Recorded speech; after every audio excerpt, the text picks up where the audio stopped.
The alarm goes off at 5 a.m. Still dark outside. The bed is warm, comfortable, inviting you to stay just 5 more minutes. And in that moment, a battle begins. A battle that will define not just your morning, but your life. That moment, that decision is where discipline is born or destroyed. We make about 35,000 decisions every single day. 35,000 moments where we choose who we are becoming. Yet most people never realize the power hidden in these moments. They drift through life on autopilot, wondering why things never change, why dreams remain just that, dreams.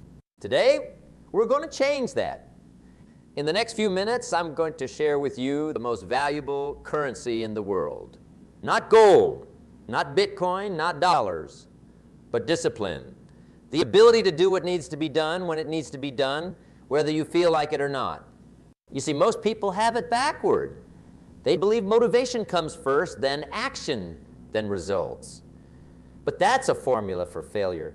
The truth is, action comes first, then results, then motivation. Discipline is the bridge that gets you to action when motivation isn't there. Let me ask you something. How many times have you started something with excitement only to abandon it a few weeks later? A diet, a workout routine, a business idea, learning a new skill.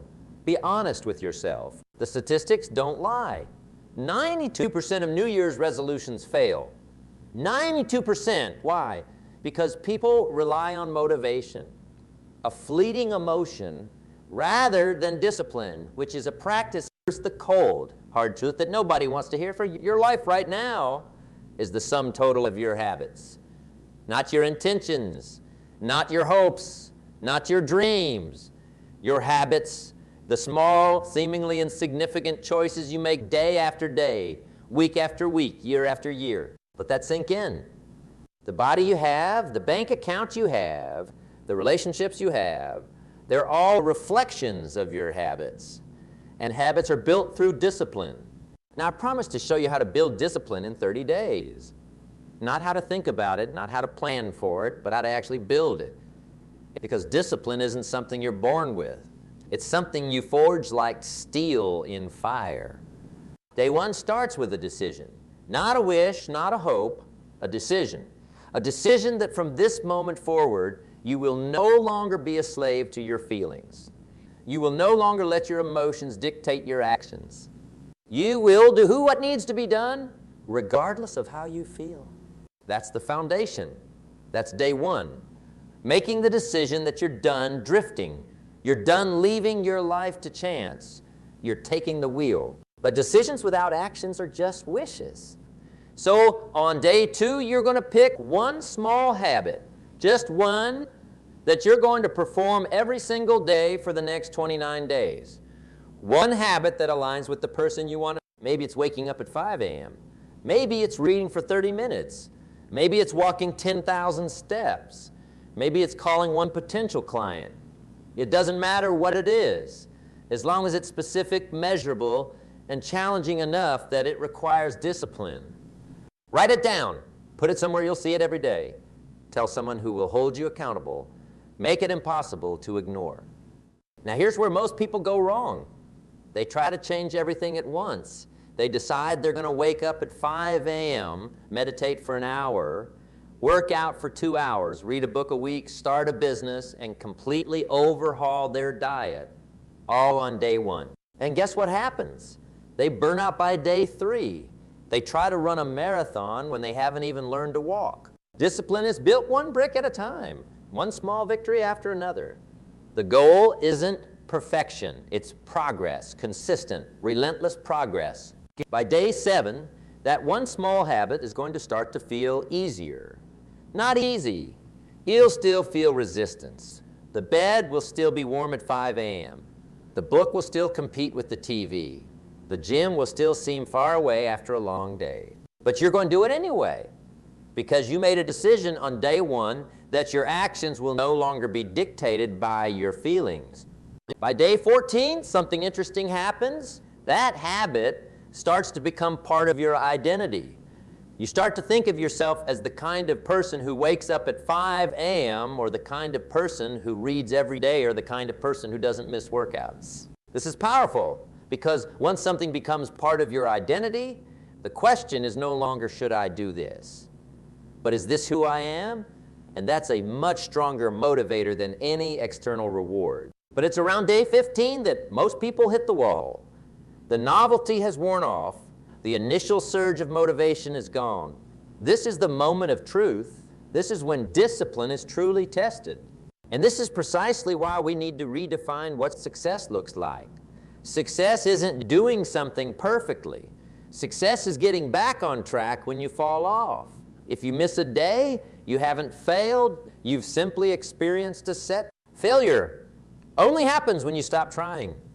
So when, not if, but when you have a day where you don't live up to your expectations, the disciplined response isn't to beat yourself up or to give up. It's to recommit, to get back on the horse, to remember the decision you made on day 1. By day 21, something magical starts to happen. That habit begins to become automatic. It requires less willpower, less conscious effort. This is what the research tells us. It takes about 21 days for a habit to start to take root. But we're not stopping at 21 days. We're going for 30. Because by day 30, that habit isn't just something you do. It's something you are. And here's the beauty of it. Once you've built discipline in one area of your life, it spills over into every other area. The discipline to wake up early becomes the discipline to eat right. The discipline to eat right becomes the discipline to manage your money. The discipline to manage your money becomes the discipline to build better relationships. Discipline is universal. It's transferable.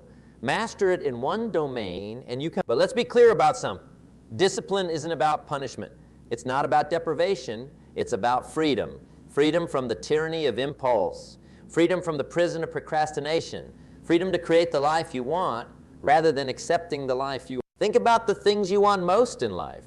The dream body, the thriving business, the deep, meaningful relationships, the financial independence. None of these things are achieved through luck or talent alone. They're achieved through discipline, consistent daily actions aligned with your goals. You know, I once spoke with a successful entrepreneur who had built a multi-million-dollar business from scratch. I asked him what the secret to his success was. I expected him to talk about strategy or market timing or some brilliant insight, but he didn't. He said, every morning, I made 5 sales calls before I did anything else. Rain or shine, feeling good or feeling terrible, I made those 5 calls. Some days those calls went nowhere. Some days they led to big opportunities. But I made them every single day without fail for 3 years. That's discipline. That's the unglamorous reality of success. Or consider the story of an ordinary person who decided to run a marathon despite being overweight and out of shape. They didn't start by running 26 miles. They started by running to the end of their driveway, then to the end of their block, then around the neighborhood. They ran when it was cold, they ran when it was hot, they ran when they were tired, they ran when they didn't want to. 6 months later, they crossed the finish line of their first marathon. That's discipline. That's the power of consistent daily action. Now let's talk about the enemies of discipline, the forces that will try to derail you on your 30-day journey. The first enemy is excuses. The human mind is an excuse-making machine. I'm too tired. I don't have time. I'll start tomorrow. Just this once won't hurt. I deserve a break. These excuses seem reasonable in the moment, but they're lies. Every single one of them. They're the mind's way of avoiding discomfort, of staying in the familiar, even if the familiar is mediocrity. The antidote to excuses is a simple question. Is this who I want to be? When you're tempted to hit the snooze button, ask yourself, is this who I want to be? When you're tempted to skip the workout, ask yourself, is this who I want to be? When you're tempted to procrastinate on that important project, ask yourself, is this who I... The second enemy is environment. You are the average of the 5 people you spend the most time with. If those people lack discipline, guess what? you will too. If your environment is filled with temptations and distractions, your discipline will be constantly tested. The solution: change your environment. Surround yourself with disciplined people. Clear the temptations from your home. Set up your environment for success, not failure. The third enemy is the most insidious of all. Rationalization. This is when you convince yourself that your excuses are actually valid reasons. I'm not being lazy, I'm practicing self-care. I'm not procrastinating, I'm waiting for inspiration. I'm not giving up, I'm being realistic. Rationalization is dangerous because it feels like truth. But it's just another form of self-deceit. The antidote to rationalization is brutal honesty. Call yourself out on your own nonsense. Don't let yourself get away with the lies you tell yourself. Now, as we near the halfway point of our 30-day journey to discipline, I want to introduce a concept that will take your discipline to the next level: the compound effect. The compound effect is the principle that small, consistent actions compounded over time lead to massive results. It's like compound interest for your habits. Let's say you read 10 pages of a book every day. That's not much. It might take you 15, 20 minutes, but over a year, that's 3,650 pages. That's roughly 12 books. In 5 years, that's 60 books. Those 60 books can change your life, your career, your relationships, your wealth, everything. But the compound effect works in both directions. Skip the workout once. It's no big deal. Skip it consistently, and 5 years later, you're out of shape and facing health problems. The scary part of the compound effect is that you don't see the results right away. The changes are too small to notice on a daily basis.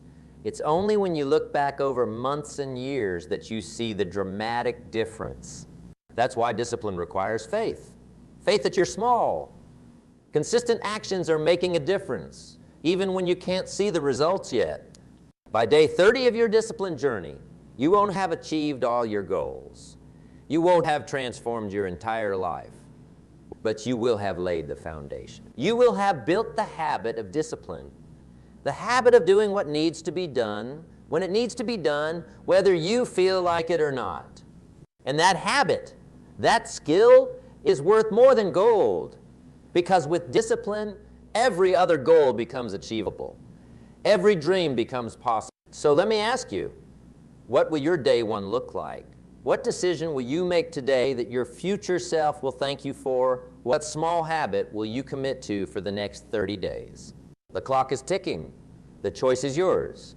But remember this, a year from now, you'll wish you had started today. You know what stops most people from changing their lives?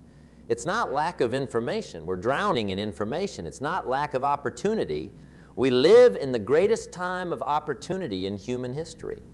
What stops most people is the gap between knowing and doing, the gap between intention and action, the gap between who they are and who they want to be. And that gap has a name. Resistance is that voice in your head that says, do it tomorrow. Resistance is that feeling in your gut that says, this is too hard.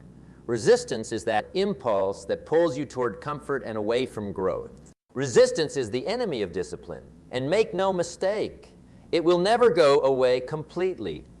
Even the most disciplined people on earth feel resistance. The difference is they've learned to act despite it. Think about this. Everything you want is on the other side of resistance. Every goal, every dream, every aspiration, they all lie on the other side of that uncomfortable feeling that makes you want to quit. The great tragedy of life is that most people give up right before the breakthrough. They put in weeks or months of effort, they don't see the results they want, resistance grows stronger, and they quit, never realizing that success was just around the corner. So as we enter the second half of our 30-day journey to discipline, I want to give you some practical tools for overcoming resistance. Because knowing about resistance isn't enough. You need strategies to defeat it. First, recognize that resistance often disguises itself as rationalization. It doesn't say I'm lazy. It says I deserve a break. It doesn't say I'm afraid. It says I'm being cautious. It doesn't say I'm undisciplined. It says I'm being flexible. Learn to recognize these rationalizations for what they are. Resistance in disguise. Second, understand that resistance feeds on ambiguity. When your goals are vague, when your plans are unclear, resistance thrives. It fills that ambiguity with doubt and hesitation.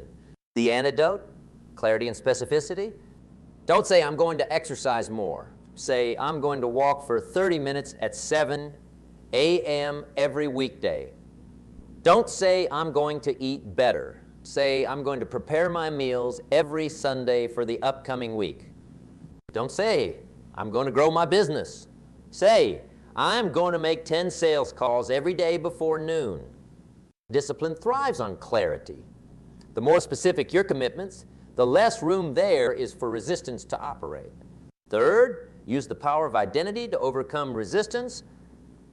Remember what we discussed earlier. By day 14, that habit you're building starts to become part of your identity. You start to see yourself as the kind of person who wakes up at 5 a.m. or the kind of person who never misses a workout. This identity-based approach is powerful because it shifts the focus from outcomes to the person you're becoming. It's not about what you're trying to achieve. It's about who you're trying to become. When resistance strikes, and it will, ask yourself, what would the person I'm becoming do right now? The answer to that question will guide you through the resistance. Fourth, use the 5-second rule. When you feel resistance, count backward from 5. 5, 4, 3, 2, 1, then move. Don't think, just move.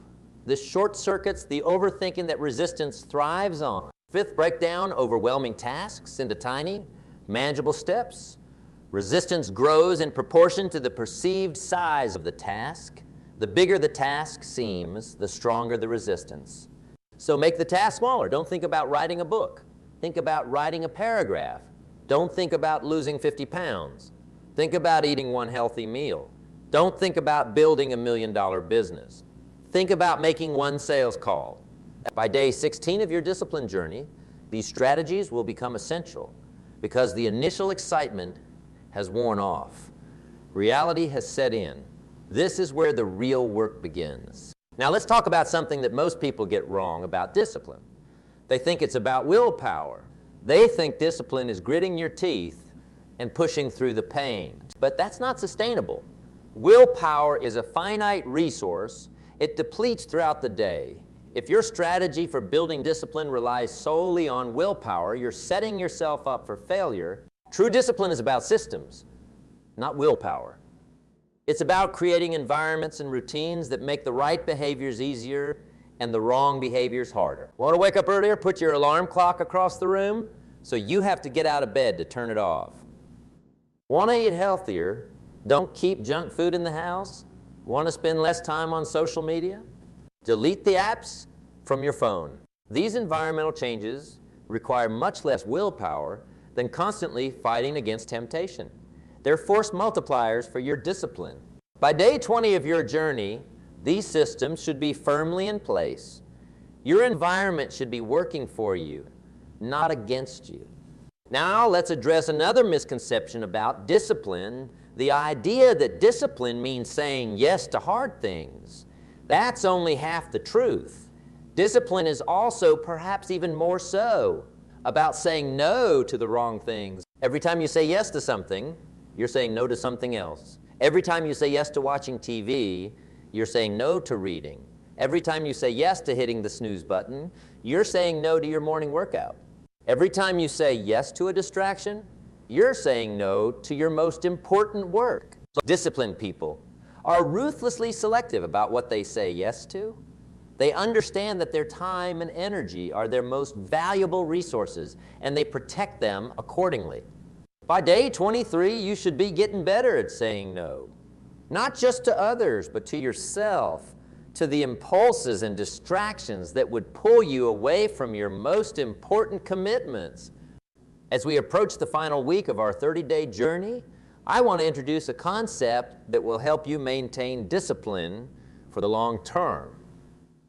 Most people overestimate what they can achieve in a day, but underestimate what they can achieve in a year. They want massive results, and they want them now. When those results don't materialize quickly, they give up. The alternative is to focus on tiny gains Improvements of just one each day. 1% better at your craft, 1% more efficient with your time, 1% more disciplined in your habits. That might not sound like much. What difference could one possibly make? Well, if you improve by just one each day for a year, you'll end up 37 times better than when you started. That's the power of compound growth. On the flip side, if you get worse each day for a year, you'll decline nearly to zero. That's the danger of compound decline. Every day, you're either getting a little better or a little worse. There's no standing still in life. And those tiny daily choices, the ones that seem so insignificant in the moment, determine which direction you're heading. By day 25, you should be focused not on massive changes, but on these tiny daily improvements. Trust the process. Trust that these small, consistent actions will compound over time. Now, as we near the end of our 30-day journey, let's talk about what happens after day 30. Because the goal isn't just to be disciplined for 30 days. The goal is to build discipline as a lifelong skill. The truth is, discipline is never finished. It's not something you achieve once and then forget about. It's a practice, a daily commitment, a way of life. But here's the good news. It gets easier. Not because the tasks themselves become easier, but because your capacity for discipline grows. What once seemed impossible becomes manageable. What once required immense effort becomes routine. This is why those first 30 days are so critical. They're like boot camp for your willpower. They strengthen your discipline muscles, making everything that follows a little bit easier. By day 28, you've likely experienced both triumphs and setbacks. Days where discipline came easily, and days where it felt impossible. This is normal. This is part of the process. Remember, the goal isn't perfection. The goal is progress, not linear, uninterrupted progress, but progress on the whole. 2 steps forward, 1 step back is still 1 step forward. Now, as we approach day 30, it's time to reflect on how far you've come. Think back to day 1. Think about that decision you made. The decision that from that moment forward, you would no longer be a slave to your feelings. You would do what needs to be done, regardless of how you felt. How has that decision changed you? How has it changed your actions, your habits, your results? If you've truly committed to this 30-day journey, you're not the same person you were a month ago. You've proven to yourself that you can do hard things, that you can keep promises to yourself, that you can act with discipline even when you don't feel motivated. That knowledge, that self-trust is priceless. It's the foundation for everything else you'll achieve in life. But day 30 isn't the finish line. It's the starting line for the rest of your life. The habits you've built, the systems you've created, the identity you've begun to forge. These are meant to serve you for years and decades to come. So what's next? How do you maintain this discipline beyond day 30? First, celebrate your progress. Take a moment to acknowledge how far you've come. Celebration isn't just a nice to have. It's a neurological necessity. It releases dopamine, which helps solidify the neural pathways associated with your new habits. Second, set a new challenge. Remember, growth happens outside your comfort zone.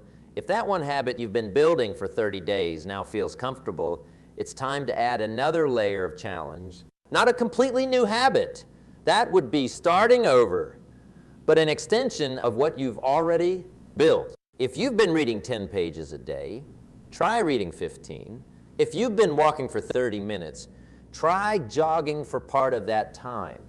If you've been making 5 sales calls, try making 7. Third, teach what you've learned. Nothing solidifies knowledge like teaching it to others. Share your experience with a friend who's struggling with discipline, not in a preachy way, but in a way that says, I've been there, and here's what helped me. Fourth, anticipate and plan for obstacles. Life will throw curveballs. There will be days when your routine gets disrupted, when stress is high, when it seems impossible to maintain discipline. What's your plan for those days? The time to figure that out isn't when you're in the middle of a crisis. It's now when you're clear-headed and committed. Fifth, remember the why behind your discipline. It's easy to get caught up in the how of discipline, the strategies, the techniques, the habits, but without a compelling why, discipline becomes empty routine. Why are you doing this? What's at stake? What becomes possible in your life when you master discipline? Keep those answers front and center. As we come to the end of our time together, I want to leave you with a final thought. Discipline isn't just about achievement. It's not just about productivity or success or reaching goals, though it certainly enables all of those things. At its core, discipline is about freedom, the freedom to create the life you want, rather than accepting the life you have. The freedom to become the person you aspire to be, rather than remaining the person you've been. In a world full of distractions and instant gratification, discipline is the ultimate form of self-respect. It's saying to yourself, my long-term happiness and fulfillment are more important than my short-term comfort and pleasure. When you choose discipline, you're choosing yourself. Your best self, your future self. Let's ask you one last time. What will your day one look like? What decision will you make today that your future self will thank you for?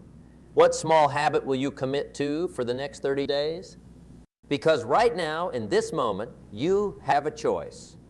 You can continue on the path you've been on, which will lead you to where you've always been, or you can choose a new path, the path of discipline, which will lead you to places you've only dreamed of. The choice is yours. But know, it's capable of far more than you've ever given yourself credit for. You have untapped reservoirs of potential within you. You have the power to transform your life, one disciplined choice at a time. 30 days, that's all I'm asking for. 30 days to prove to yourself what's possible.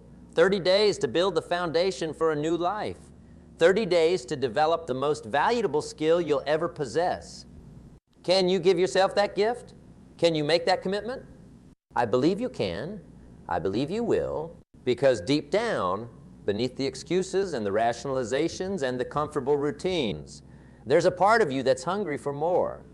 A part of you that knows you were meant for greater things. A part of you that's ready to embrace discipline and all the freedom it brings. Listen to that voice. Trust it. Follow it. Your 30 days begin now.